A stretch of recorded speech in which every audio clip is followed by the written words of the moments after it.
Thank you, Pastor McDermott. Pastor Scott, appreciate the invitation to be here. And brothers, welcome. It's good to be with you. It sounds like you all have had a full week, and I'm thankful to be able to be a part of this as you wrap the week today. So thanks for having me and being here. I'm looking forward to our time together, and I want to go ahead and share that. I'd like to uh, share some of the practical applications in regard to care for widows as I've been asked to do. I also want to let you know that I'm going to allow some time towards the end to let you ask some questions if you would like. So feel free to do that when we get to that portion. But I want to go ahead and preempt you to know that I want to allow some time to interact with you if you would desire that through some question and answer time. So I'll look forward to that.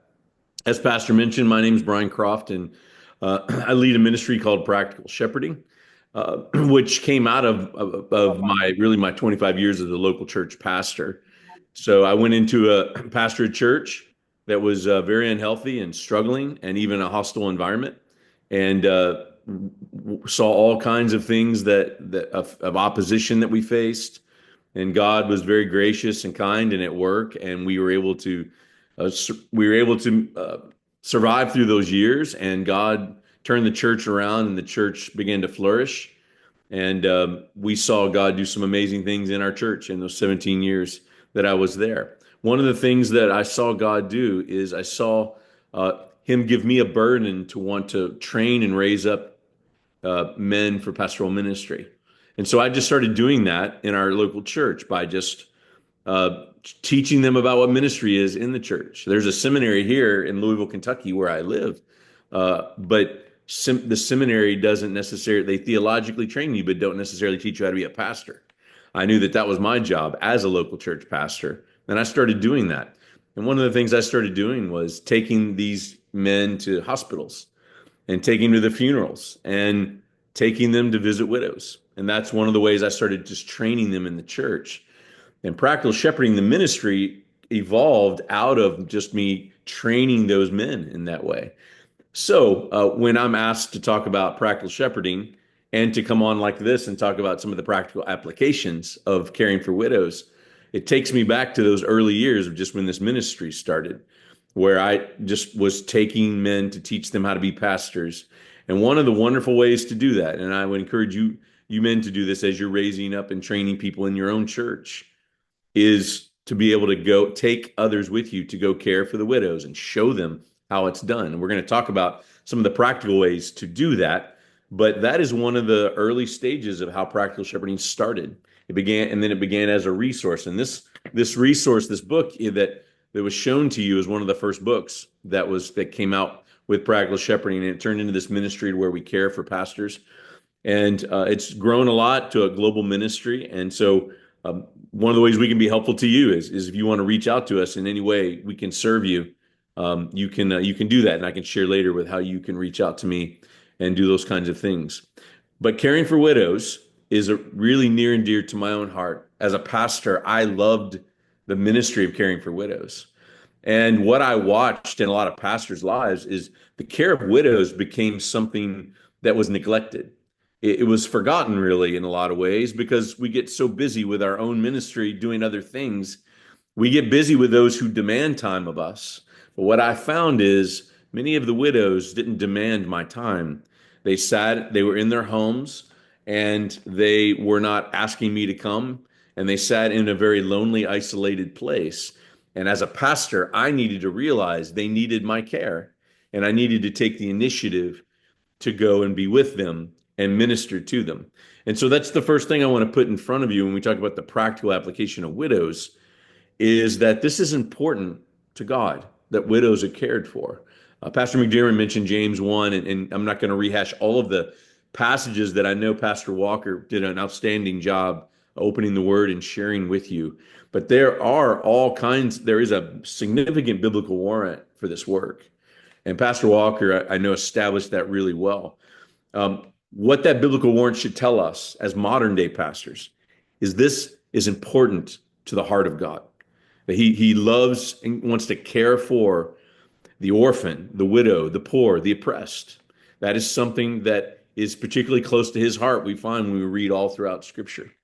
And so I want to just remind us of that this is found all throughout the Old and the New Testament, a reflection of the character of God, who he is, and how he loves people, and how he loves this certain group of people who have needs. And one of the things I want to just highlight from the New Testament, other than James 1, there's a couple passages I'd like to just talk about for a moment. One of them is 1 Timothy 5, where Paul writes to Timothy, and it's one of the few places in all the New Testament where Paul actually identifies a certain group of people in the church that need particular care. And so he lists, as you, if you might remember from Pastor Walker, 1 Timothy 5 talks about Paul is describing what a widow is. How do you identify a widow? And then what's the care that the church should feel responsible to do in regard to the needs of that widow? And so with that kind of specificity, very rare in the New Testament that Paul gets into a certain needy group like that. But he does that because, as many of us know, back in the first century, when the church is being established, Paul's writing to Timothy in the pastorals on how the church should be established, that there was no other way for a widow to be cared for. If her husband died and she had no family, there was no way for her to survive. So the church had to feel the responsibility to actually care for those widows. And which is one of the reasons I believe that Paul is writing to Timothy and speaks specifically of widows. Who are they? What is their need? And how is the church supposed to be able to meet that particular need? And so 1 Timothy 5 is an important passage in that regard. The one I want to read to you, though, is Acts chapter 6. So if you'd like to turn there, Acts chapter 6, this is the passage, as many of you will know, where the early church is being established, the church is growing, and the apostles are torn by knowing their call is prayer and the ministry of the word, and yet they see that there are legitimate needs not being met in the church. And so this is the formula where we see the apostles raise up 7 spirit-filled godly men to go and to meet the needs of certain widows who were not being cared for in the same way other widows were being cared for. And I want to read this passage and just make a couple of observations from it. So Acts chapter 6, I'm starting at verse 1. And in those days, as the number of disciples were multiplying, there arose a complaint among the Hellenistic Jews against the Hebrew Jews that their widows were being overlooked in the daily distribution. And then the 12 summoned the whole company of the disciples and said, it would not be right for us to give up prayer and the ministry of the word for financial matters. Therefore, brothers, select from among you 7 men of good reputation, full of the Spirit and wisdom, whom we can appoint to this duty. But we will devote ourselves to prayer and to the ministry of the word. The proposal pleased the whole company, and they chose Stephen, a man full of faith and the Holy Spirit, and Philip, Procorius, Nicanor, Timian, Perneus, Nicolaus, the proselyte of Antioch. And they had them stand before the apostles, who prayed and laid their hands on them. So the preaching about God flourished, and the number of the disciples in Jerusalem multiplied greatly, and a large group of priests were obedient to the faith. So this shows a really key moment in the early church, and how certain needs of certain widows were not being met. And the apostles recognized, again, this really important aspect of providing for the widows, because there was no one to provide for them, because their husbands were not able to provide for them. And so they had no means of care other than the church, if their families weren't around. And so the apostles felt this burden, and yet the apostles knew they couldn't do all the ministry work. So they raised up 7 godly men to go and carry out this specific task to care for the widows. Now, some would say that this is the first set of deacons in the church. I have no problem with that. It's a bit of a stretch for me that I'm not willing to say that, just because I think this is an example of what certainly Paul sets up later with pastors and deacons as the leaders and the offices of the church. But regardless on where you fall on that issue, what is clear is that there was a group of men raised up in Acts 6 to meet the needs of the widow. And the apostles knew it was their responsibility to fulfill that. And we're going to talk about deacons in a few moments, because I believe this also becomes an important ministry of the diaconate in our churches, not just for those of us who are pastors. But if we are pastors who shepherd and oversee God's people, that we need to feel like the apostles. We need to feel the responsibility for the souls of every widow that is in our care in our particular congregation. I want to pause for a moment and just put up a disclaimer that actually Pastor McDermott already did a wonderful job of acknowledging. I want to acknowledge widows are, for clarity's sake, widows are women who lost their husband, but a widower is a husband. There's a man that has lost his wife, as the example that Pastor McDermott gave a few moments ago. And I want to acknowledge this because all of Scripture refers to the widow, and I there's a lot of reasons for that. One of them being the widow, the woman, was clearly in a very difficult position if her husband died and she had no way of caring for herself. That still could be true today, but there are other ways that a widow could be cared for from a financial means in a way that just really didn't exist back in the first century. However, I also want to acknowledge that as a pastor caring for widows, we should feel the call to care for widowers in the similar way. And even though there may not be the same strain financially on the widower, the spiritual and the mental and the emotional anguish of losing your wife is the same as it would be for a widow. So when we get into the practical applications, I just want to emphasize, as a pastor, we should feel the burden to care for the souls of both widows and widowers. And these practical applications really do cross over nicely in applying to both sides of that. So having said that, and just reminded you of some of the biblical warning, I want to get into the practicalities of this. And so if you're taking notes, what I'd encourage you to do is I'd like to give you 10 practical applications. I'm going to give you 10. I'll be brief with each of these, but I want to give you all 10. And then certainly you can ask questions around it in whatever way it might be. These might be helpful to you.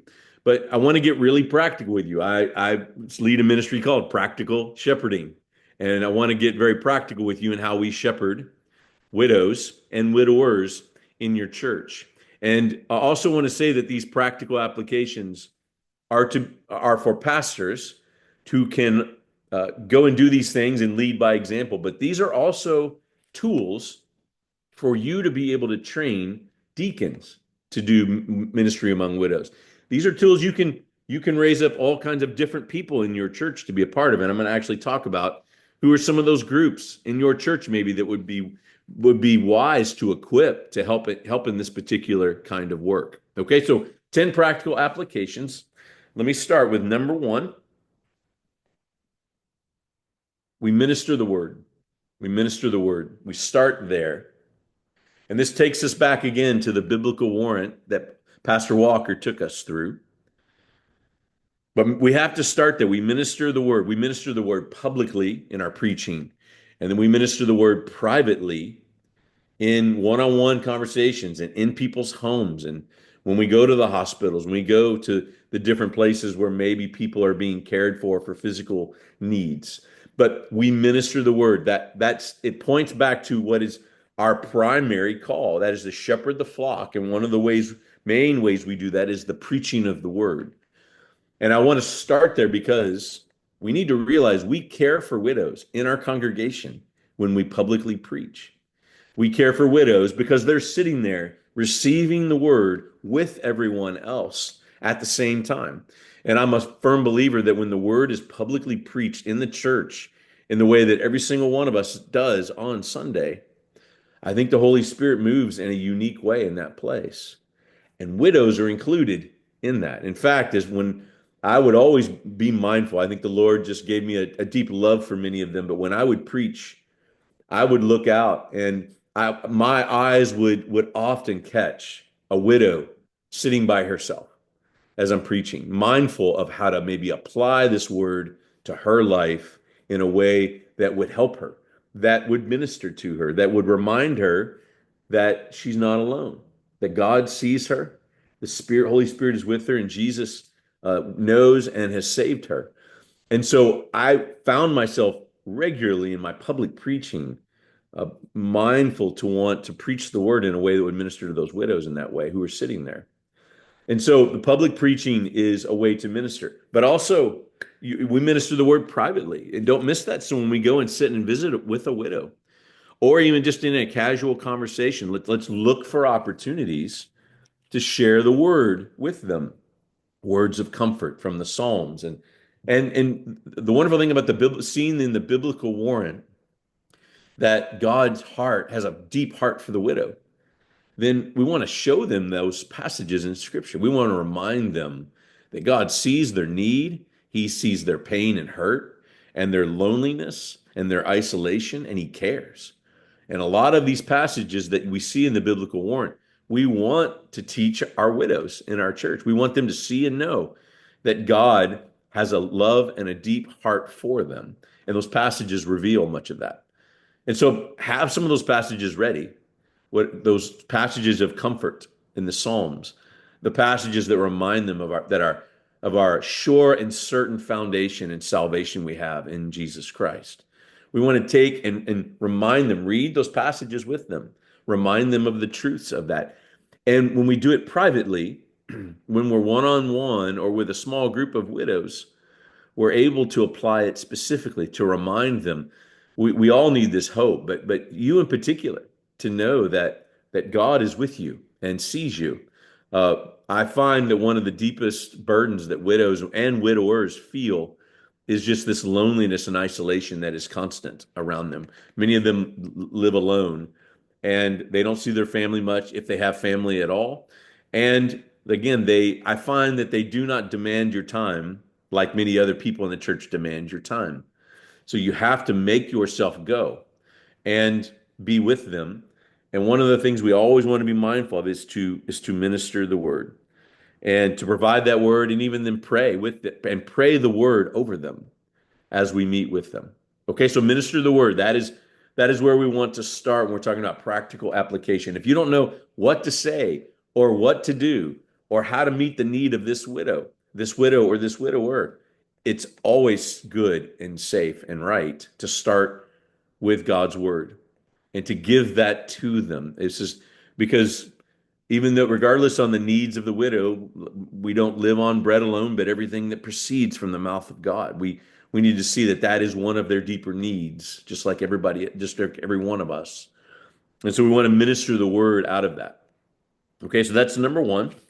Number two, practical application, is equip the church to care for widows. Equip the church.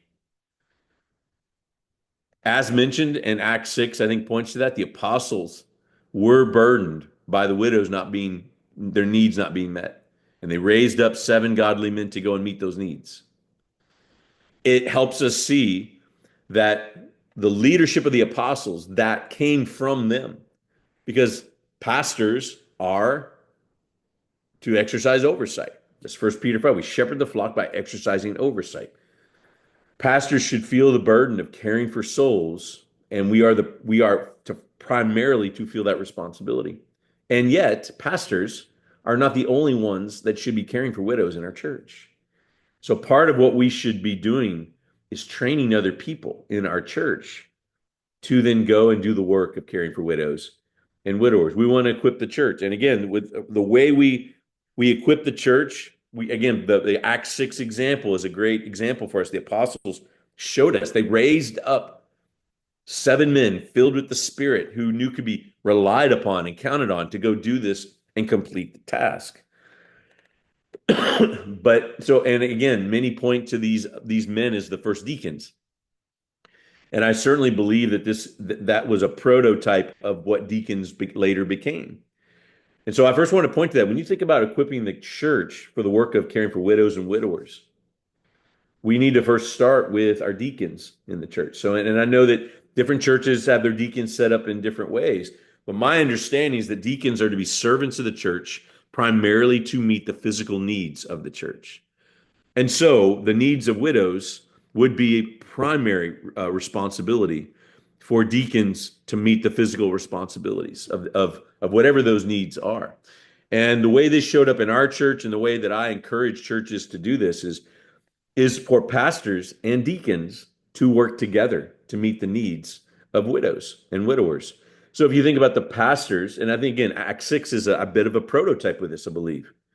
If the pastors feel the responsibility to care for the souls of widows and widowers, and the deacons feel the responsibility to care for the physical needs of those widows and widowers, and the pastors and deacons work together to care for the widows, it is a beautiful sight to see a church work together like that.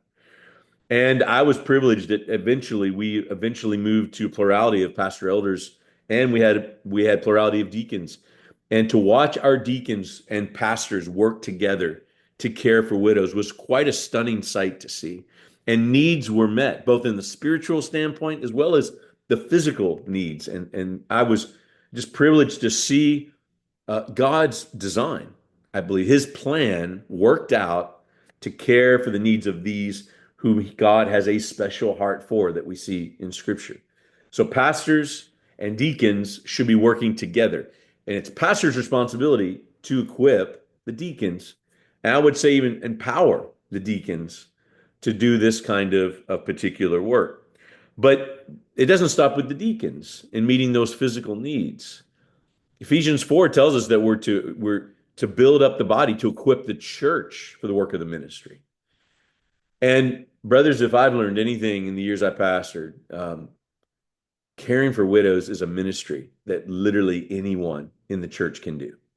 It takes time, it takes effort, it takes some training, maybe for some who don't know how to do this. But widow care and widower care, I have found, does not require a lot of gifting. It doesn't require a special formula. It only requires time and an ability to love a hurting person. And many of our people in our churches know how to do that. And we're encouraging them to do that. And widows and widowers is a primary place to be able to plug those kinds of people in. Let me give two examples. One is I loved caring for the widows in our church. They were an encouragement to me every time I went to see them, just as much as maybe I may have been to them. And so I loved to go see the widows. But again, I got busy with ministry stuff, and I had to make myself stop and prioritize to go to them because they weren't asking me to come, but I knew they loved for me to be able to come. And I also knew I needed to lead by example. And before I could challenge other people to go and visit the widows, they needed to see that I was doing that kind of ministry as well. So I would love to go visit the widows in different ways, and you can ask questions around maybe how to do those visits. But what I found is it was a lot easier to equip other people in the church to go and engage in this kind of ministry when they knew that I was leading by example for them to go and do that. And then to be able to, out of my own experiences, train people to do it. In fact, as I was raising young men up for pastoral ministry, this was a requirement. They had to go with me to go visit the widows. That was part of the training that we did with them. And what I would do then is take them with me and show them how to do a visit with a widow or a widower. And then I would send them back to visit the widow without me. And one of the beautiful things we saw in our church, because our church was a culture of wanting to raise people up for the ministry. Some of the widows, of course, I knew and grew close to. Some of the widows even worked with me to help train these young men on doing widow care. So they knew I would send some young man to go visit them, and they knew exactly why he was coming. He was coming because I told him to go and come and visit them. And they were so gracious and kind. They loved the company. And they actually, when I look back, I have men in the ministry, I have sons in the faith who are pastors today. And if you talk to them right now, they would tell you that not only did Brian train me for ministry, but I can name about 4 or 5 widows that helped train me for ministry because they were just welcoming and kind and, in a sense, helped be someone that they could come and care for to learn how to be a pastor.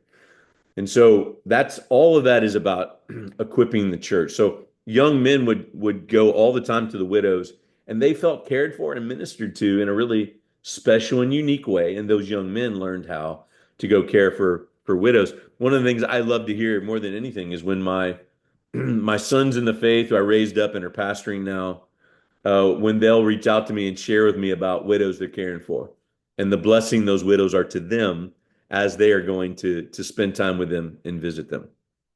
A second example of this is I had a widower who lost his wife, was married 63 years, and lost his wife suddenly to cancer.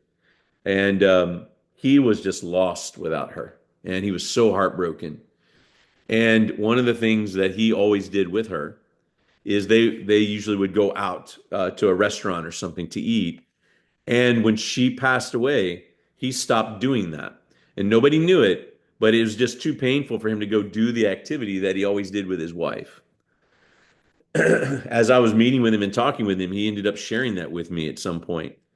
And as I was just visiting with him and talking with him and sitting with him, and I remember saying, "Well, I tell you what, would you go to a restaurant with me and let's get a meal together?" And he said, "I might do that." And so we started going out to lunch together pretty regularly. And it redeemed that activity in some way for him to have someone to go with him, even because his wife was gone. And inevitably, when we would sit and have a meal together, it would be a time for him to be able to talk about his wife and how much he missed her and how much he loved her. And it continued to carry on the grieving process for him I think in a very sweet and healthy way for him. People found out in the church I was doing this, and I had some people approach me and say, "Well, you think he'd let me take him to lunch?" And I said, "You should ask. I don't know."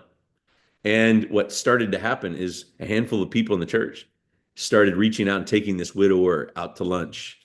And it redeemed that activity in a really sweet, redemptive way.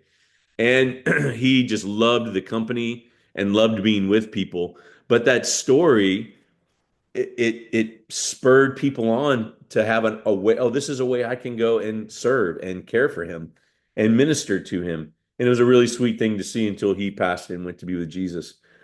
So equip your church. That is a really important piece, not just because we can't do it all, but hopefully you've heard from those two examples that blessings await people in your church to go do this ministry if they're willing to take the time to do it, as well as the blessings to other widows. One other thing, way we equip the church is we found that young moms with little kids, um, widows love little kids. I mean, most widows love little kids. You want to make sure that's true before you take a bunch of kids over to see the widows. However, many of these widows have had children and grandchildren, and they're all alone now. And what we found was the widows loved little kids. And so these young moms in the church who were trying to figure out what their place was because they were very busy with young children and trying to figure that out. We found that when they would go visit widows, the widows loved having the kids come visit them and see them. So much so that we actually did a training in our church for young moms with little kids. And in fact, in this book, I was thumbing through it again yesterday. In the end of this book, there's an appendices. There's an appendix in the back that shows how we trained those young moms to go and do widow care. And this became just a wonderful blessing to the moms and the kids. The kids would maybe make some cookies or something and take them to them, or they would color a picture or something and take it to the widow, and the widow and widowers just loved it. And excuse me, the moms loved it. They felt like it was a unique way for them to serve the church with their kids. And that became a major ministry in our church. So, a few examples. So, get creative and equip your church to do the work, not just yourself. Okay. Number 3, stay a while. Stay a while. What do I mean by that? I assume it's probably true in your culture as it is in our American culture that our lives are just constantly on the run. We're busy. There's all kinds of noise around us. We have lost the important discipline of silence and solitude and stillness that, quite frankly, the scriptures call us to. And this shows up in our ministry to where we are often hurried in our pastoral ministry. And what I want to encourage you with in caring for widows is you have to make time to minister to them. It doesn't take a lot, but it takes time. And so when you go visit them, you don't want to just kind of pop in and out. You want to be able to go and stay a while. Imagine when you go visit, you're the only person that's been in their home the entire week with them. And what that would do if you just showed up for 10 minutes and said hello and left.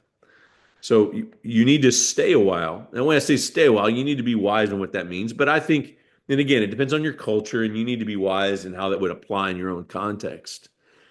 But in our context, you would, I mean, it would be a good thing to stay close to as long as this Zoom call is. The 75 minutes is it would not be abnormal to stay an hour, 60 minutes when you go visit a widow to sit with her or a widower. But I think the key is to not rush. They will feel like you are distracted. They will feel like you are. It's a it's a obligation that you're there. You're not out of just you're not there to want to love and spend time with them. And so how you show up, I'm a big believer in the ministry of presence, just being with people, sitting with people, maybe not even talking all the time, just sitting and being with someone. And if there is anyone who appreciates that ministry, it's a widow or widower who is alone by themselves most of the time. And so go and stay a while is one of the practical applications of that. Number 4, let me keep moving through. Listen and learn. Listen and learn.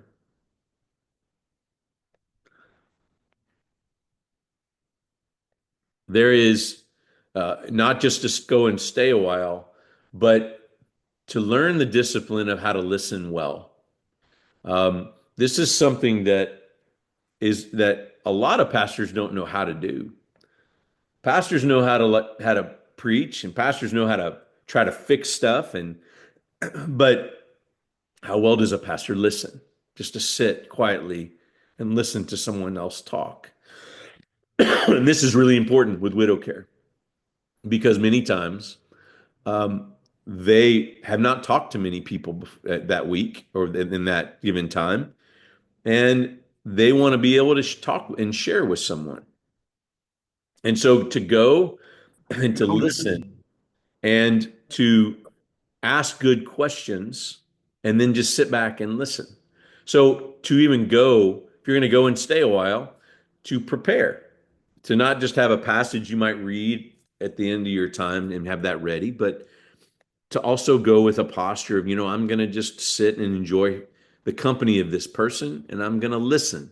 I'm going to ask good questions, and I'm going to listen and hear how she's doing. I'm going to hear about how, if I'm getting to know her, to learn about her life. One of the things that a lot of the widows that I cared for, especially as I was getting to know them, I would go to their home and they would just walk me through their home and tell me their life story that's represented in the pictures and the furniture and the marks on the wall and the things on, whatever it might be in that house. That represents potential, her life.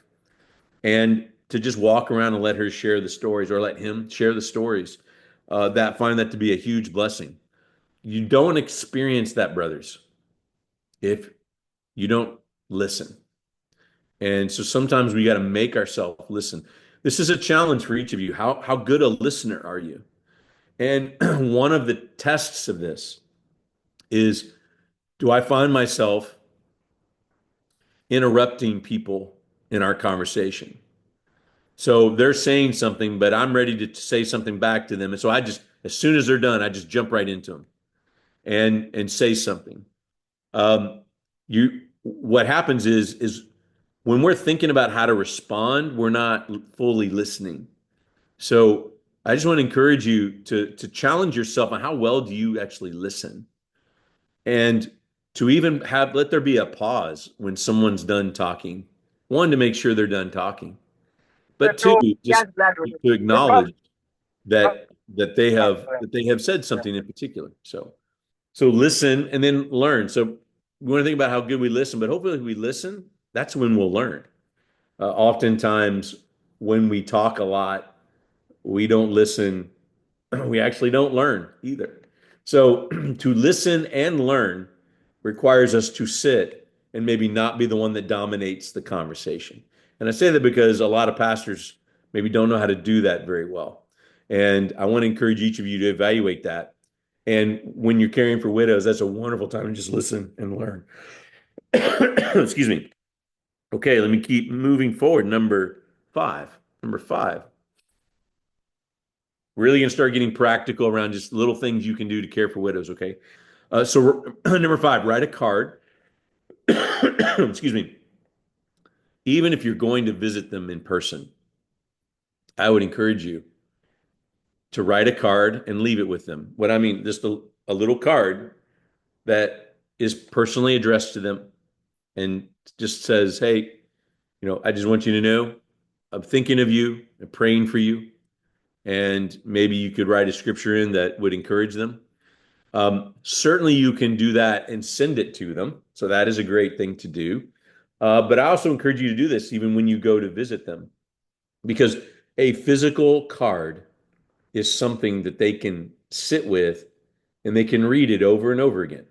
They can remember your visit because that card is there. And it becomes that something that they can just hang on to, that's tangible when the visit's done. I had a woman that was a widow, and she was in and out of a hospital often, and there were times I would go to see her, and she was with a doctor or something. I couldn't see her, so I would take cards with me, and when I couldn't see her, I would write her a card, and I would leave it at the hospital to let her know I came by to see her, and that I was praying for her, and that I would be back to see her at another time. And it happened on several occasions because she fell very ill in the last year of her life. I went to visit her towards the end of her life, and she had moved to a new facility where she was living. And I walked in, and she had this bulletin board on the wall, and she had every one of the cards I had written and left her pinned up on that bulletin board in her house, as well as cards that other church members had sent her and written her and sent to her. So do not underestimate how powerful that can be as far as ministering people by writing cards and sending it to them, or writing cards and taking it to them. And can we all agree, brothers? Anybody in the church can do that. Anybody in the church can write a card and send it to a lonely widow. Okay, number six. Number six, take a gift. Take a gift. And as you know about gift giving, it doesn't have to be something big or expensive, just something that tells them you were thinking of them.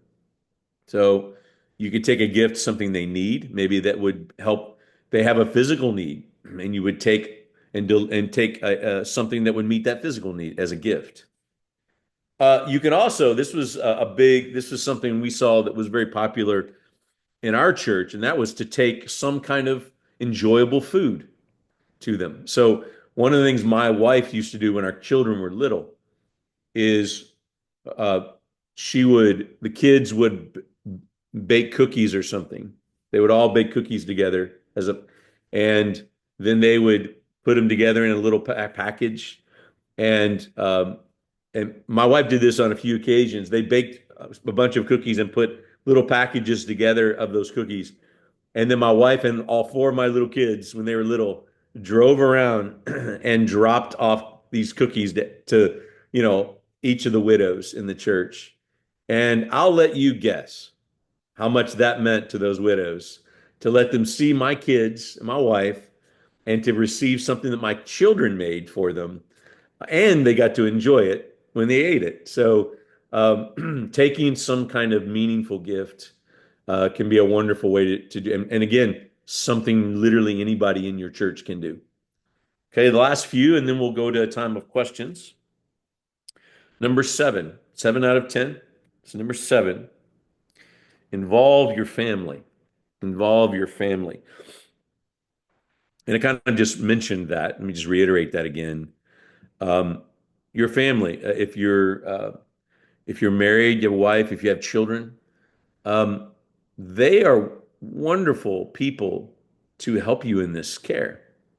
And I'm grateful for how well my wife loved the widows in our church, and and our children got close to those widows relationally because they would go to the house and see these ladies and maybe not stay long, but just drop something off at the house and they were able to see the kids. But then what happened on Sunday? Well, those widows saw my kids and they went up to them and said, "Oh, I ate those cookies and they were so wonderful and my kids loved that."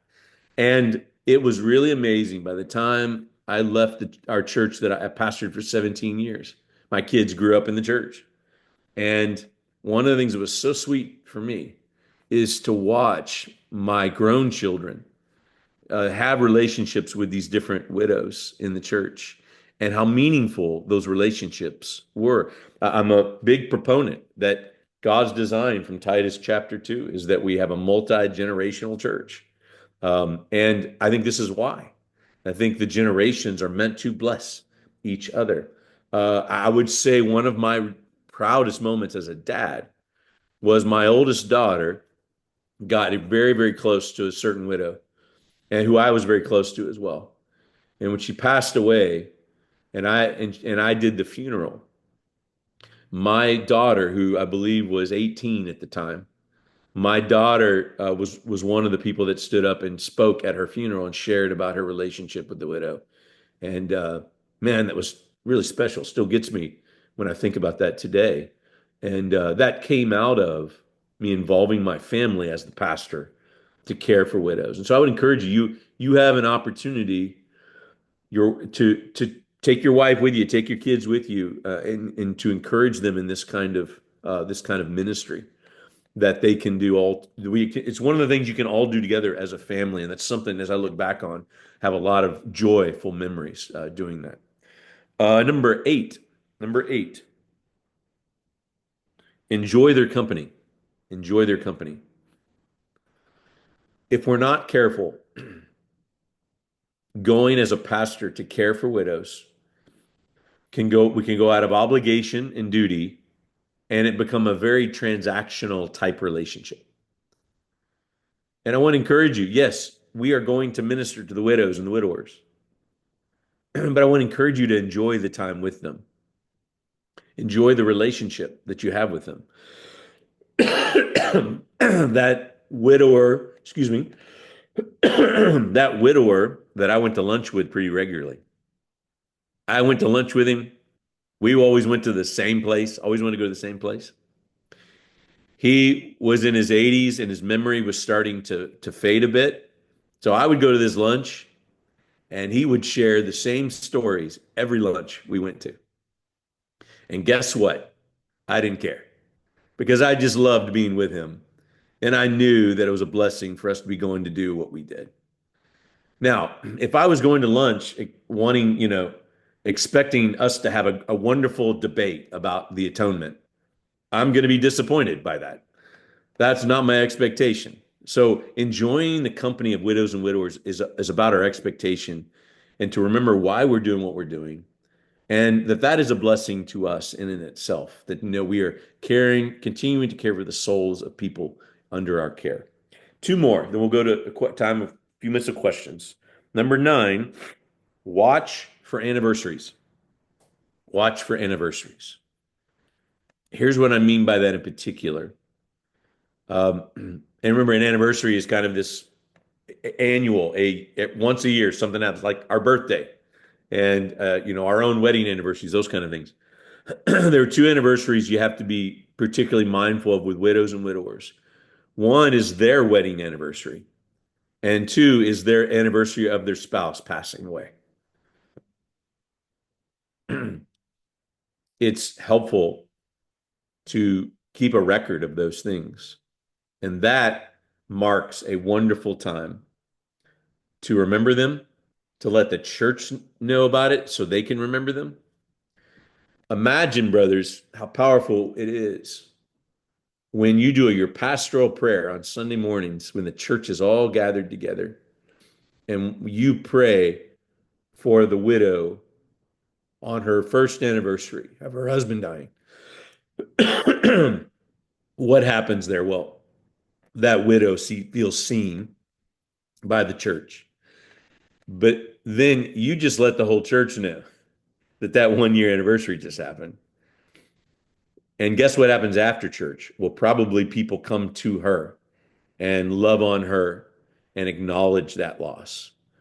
And that is particularly meaningful often for widows and widowers. So to make note of their wedding anniversary and make note of the anniversary of the day that their husband or wife passed away. Last practical tip, and then we will go to questions. Adopt widows during holidays. Adopt widows during holidays.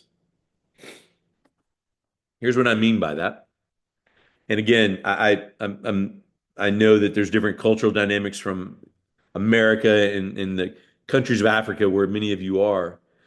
But whatever those holidays are, where families get together and celebrate, to include widows and widowers in your church in those family celebrations.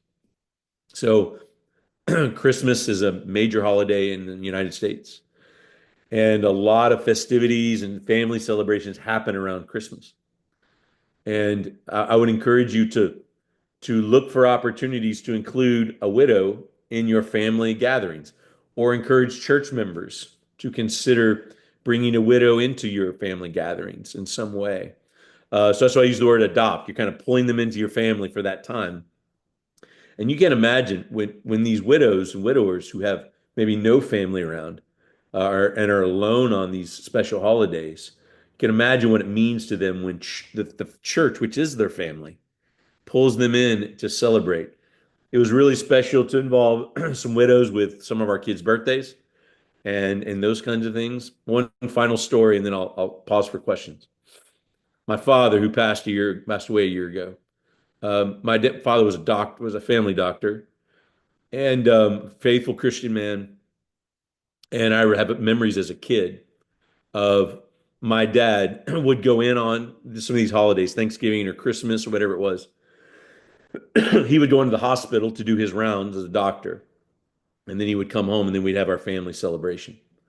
And I remember it was a pretty normal practice that my dad would be walking into the house, and we'd look out the window, and we'd see some old frail lady walking next to him, and we had no idea who it was.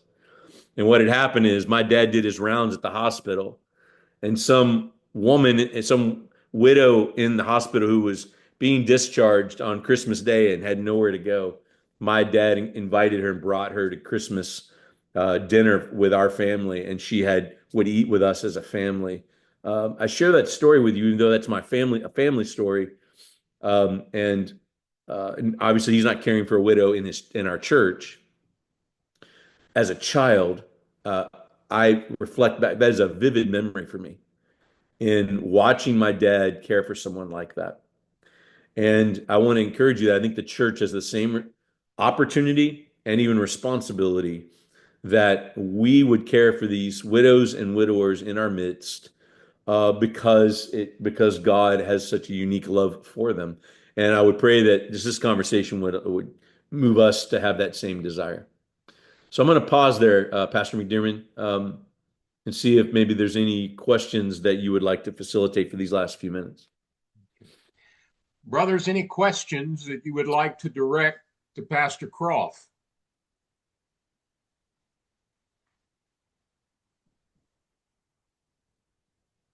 There's a question in the chat here, Pastor. All right, go ahead, Brian. Looks like Pastor Melvin. Do you want to unmute and ask your question so everybody can hear it?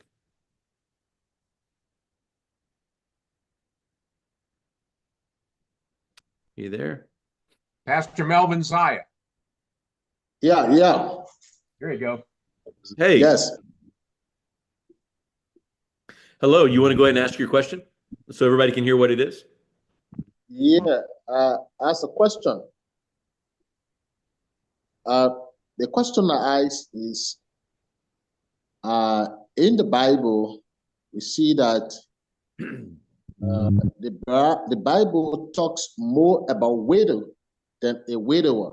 prioritize widow than widower. I want to understand why. Yeah, great question.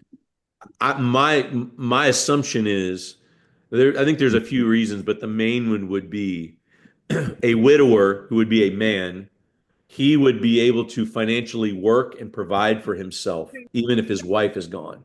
But a widow is a woman, and back in that day, it was much harder for them to be able to go find some kind of work to be able to provide for themselves.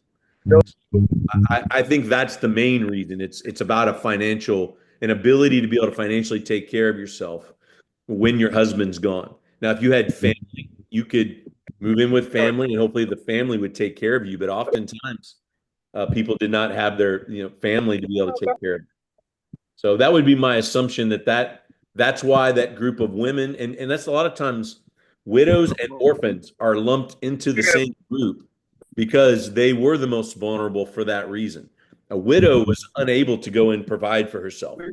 An orphan would be unable to be able to go and provide for themselves.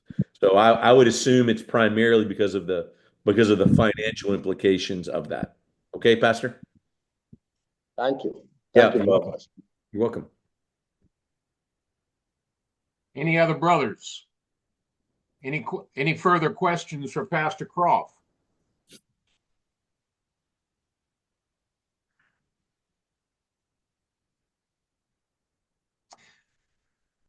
Well, brothers, if there are further questions that you would prefer to write out on email, send them to me and I will forward them on to Pastor Croft. But once again, before we conclude, any others that you would like to ask right now? Pastor George, let's be sure that we send the address for Practical Shepherding, the website, and all out to the men. Since you have everyone's email like that, be sure that we share that later today so they'll know how to access the material. Sure. Pastor Croft, would it be accurate that somewhere on the website of Practical Shepherding there is some further instruction, exhortations concerning the matter of the church's ministry to widows? There would be, and I'll just go ahead and share, Pastor Scott. Practicalshepherding.com is the website, and you can feel free to access that. And there's two things you can do if you go to the website.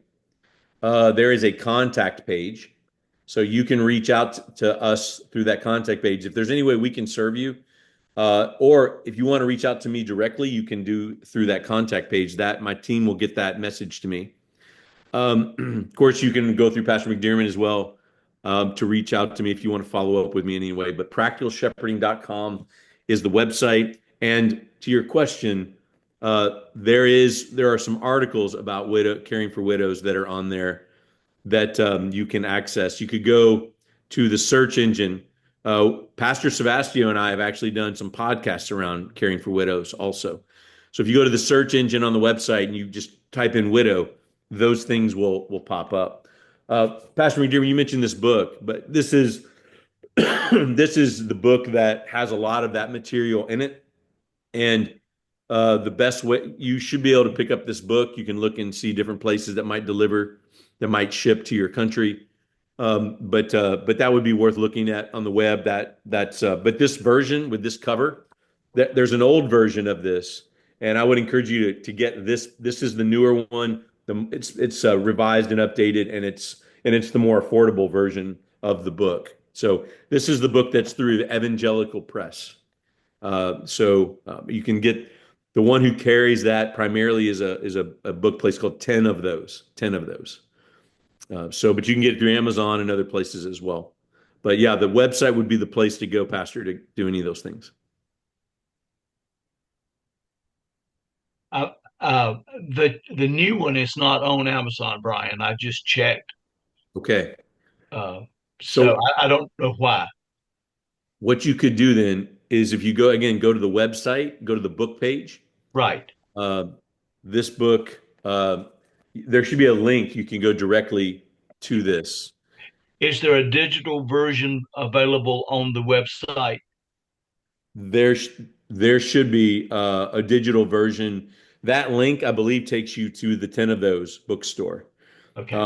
But what I can do is, I tell you what, I'll look that up for you guys and pass that on to you. The best place to access this, but there should be a digital version. If not, I could probably get them to take care of that and get it uploaded. So if that might be the easiest way to do it, they'll get it. For our brethren in Africa, sometimes that is by and far the most efficient way to get it into their hands. Certainly, yeah, certainly.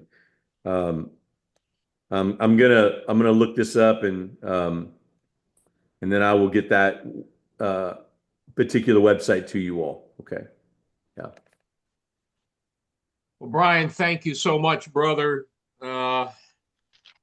This has been excellent. Thank you so much for sharing your wisdom with us. Let us give grateful praise for the edification that the Lord has ministered to us. Thank you, brothers, for investing your time this week. Thank you, servants of God, for ministering to us.